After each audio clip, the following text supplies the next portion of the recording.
Utah is the first state to require dads to pay half of a woman's pregnancy bills. Attorney Wendy Patrick is joining us now with more on this to kind of explain it all for us. Wendy, good morning.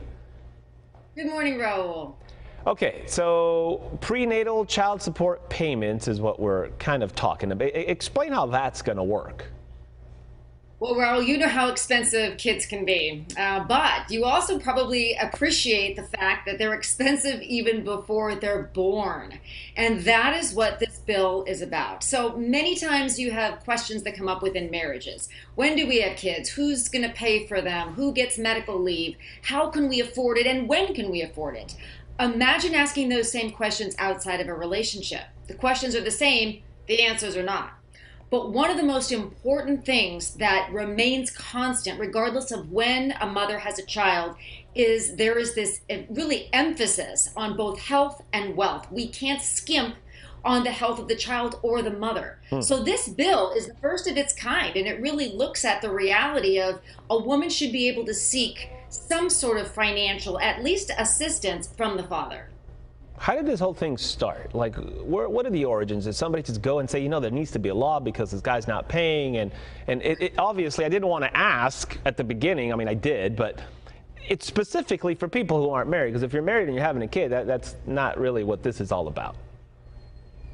That's right. And it's a great question, Raul, because why have we not talked about this before today? The reality is there are many ways in which mothers, unwed mothers, seek compensation for having a child. But that is usually only after the child is born. It reflects, Raul, the increase in prenatal costs.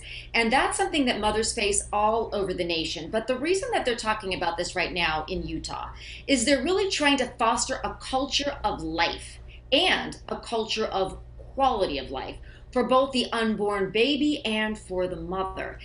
Now, let me give you a little practical tip here that I know a lot of mothers are facing. How would that seem in terms of fostering a relationship of co-parenting to start with a lawsuit?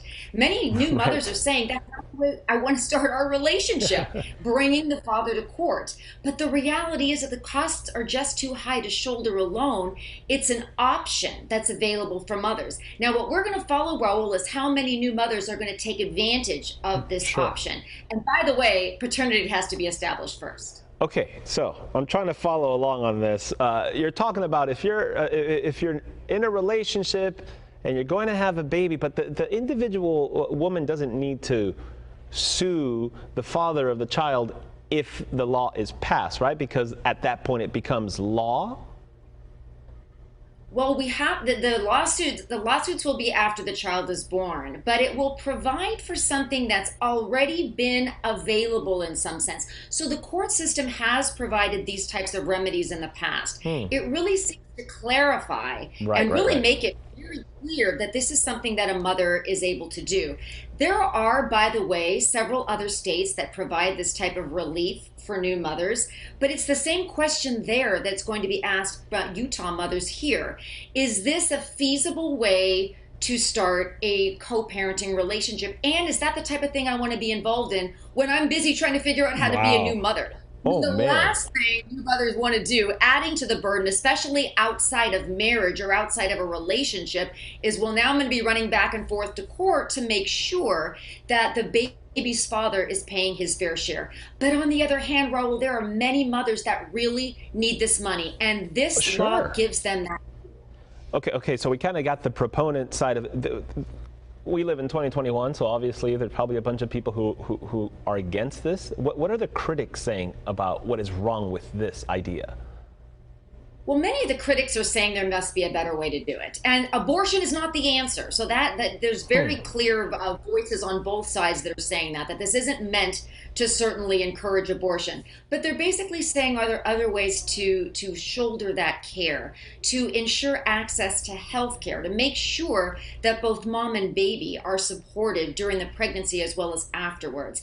And I'm sure that maybe this will generate that discussion as to, well, are there going to be other options, rather than saying that that the father, it has to shoulder half of that burden. Now, I think that's great if they can come up with other options. Options are good for mothers that don't enjoy the support that married women have, or the legal benefits that married women have. But if those options are going to be forthcoming, I think that's a conversation that needs to be had sooner rather than later, because many of these women shouldn't have to choose between health and wealth, for example. I think you nailed it when you said legal benefits that come with marriage.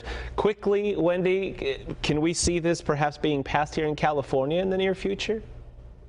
I think all states are going to look at how many women avail themselves of this option. Remember, lawsuits can be expensive, although there certainly are clinics and other places that'll do it pro bono.